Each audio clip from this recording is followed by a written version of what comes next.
What's up, guys, and welcome to part 2 on how to be a better Recon player. If you haven't seen part 1, I'm going to have a link in the description for you, so don't worry about that.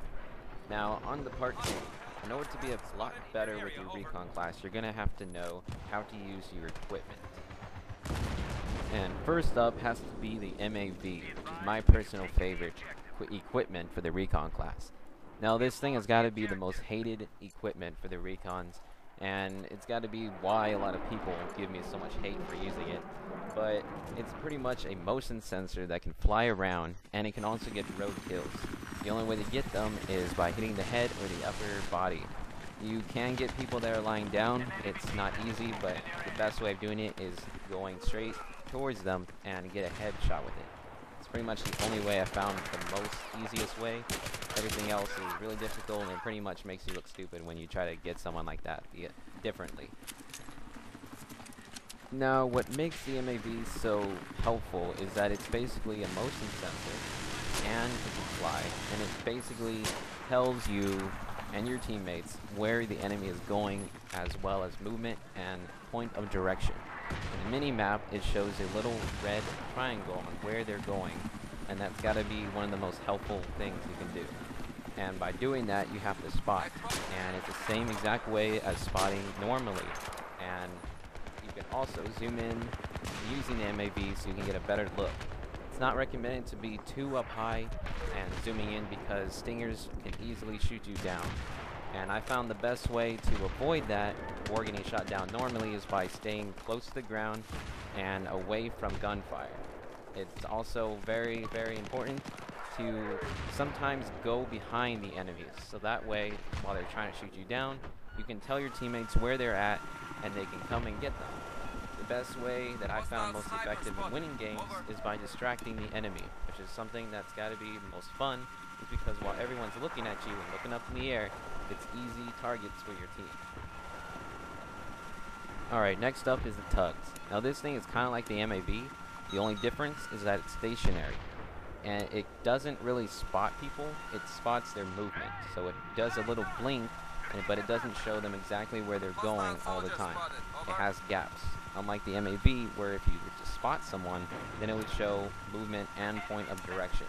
And that's a huge difference between the two, and I highly recommend using the MAV if you're going to use a motion sensor, because not only can it spot, it can get road kills, it can distract the enemy, and the tugs just sits there and doesn't really do much.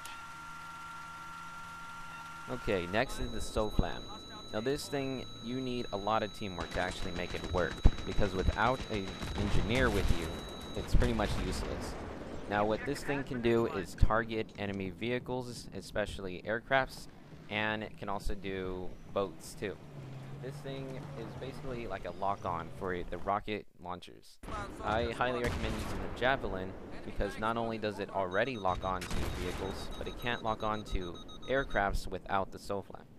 So this thing requires a lot of teamwork and communication in order to make it work, or else it won't really do anything.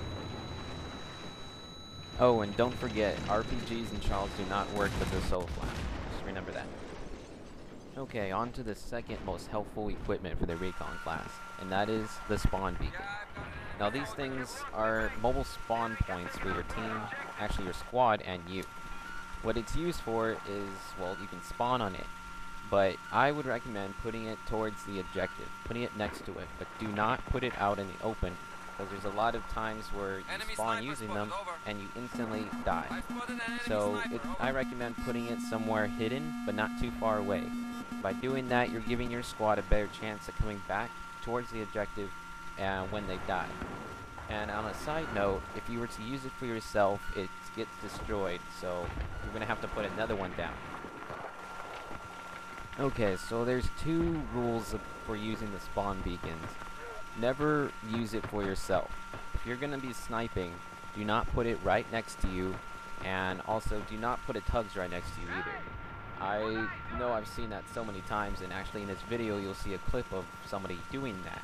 I highly recommend do not using that at all. If you're going to use a spawn beacon, put it somewhere that's actually going to be useful, helpful, and tactical for your team.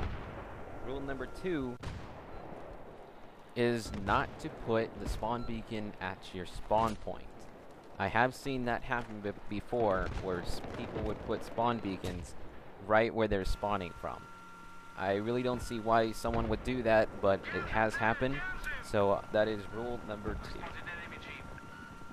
2. Okay, so you're flying around your MAV, you're spotting people, and then you suddenly get shot down. Or your tug suddenly just disappears, or the SOFLAM gets destroyed by enemy tanks or helicopter or jet while it's targeting someone. And a side note, yes, you are seen when using the SOFLAM, so beware. Tanks and jets, helicopters will be able to shoot it down because they know where it's coming from. Well, don't worry. Support classes can give you ammo which will refill your equipment. So if something gets destroyed, don't worry, you can always get another one. Alright, so there are 3 roles that a Recon player should do in order to be the most productive Recon player they can be. And role number 1 is to spot everything. Role number 2 is to take out enemy snipers. And role number 3 is become a mobile spawn point for your squad. Now, despite all the roles and helpful things a Recon player can do, the Recon class gets so much hate. And it's just something that people don't realize, that a Recon can actually be helpful. They're not always going to be camping in the back, and they're not always just going to be sitting and worrying about their KD. That is gotta be one of the worst things a Recon player can do, is worry about their KD. Instead of worrying about how many kills you got, it's better to worry about how many points you have.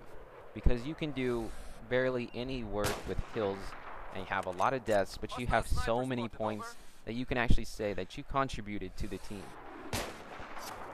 And that is why I believe that points are actually more valuable than someone's KD. And if you have that type of thought process, you'll become more of an aggressive sniper or Recon player, because you want to get into the action, and instead of going for kills, you want to help the team. Yes, kills are very helpful, and getting sniper kills is also very good, but it's more about points in Battlefield 3, and that is something that not a lot of people really care about. And it's just something that you have to think about in order to be more of a helpful player altogether, not just for the Recon class.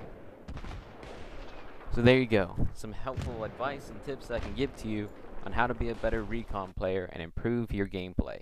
If you feel that I missed something, or I didn't explain something better, feel free to leave a comment, because I do look at comments and I do reply. And if this video did any help for you, feel free to leave a like, and I'll see you guys on the battlefield. Peace out.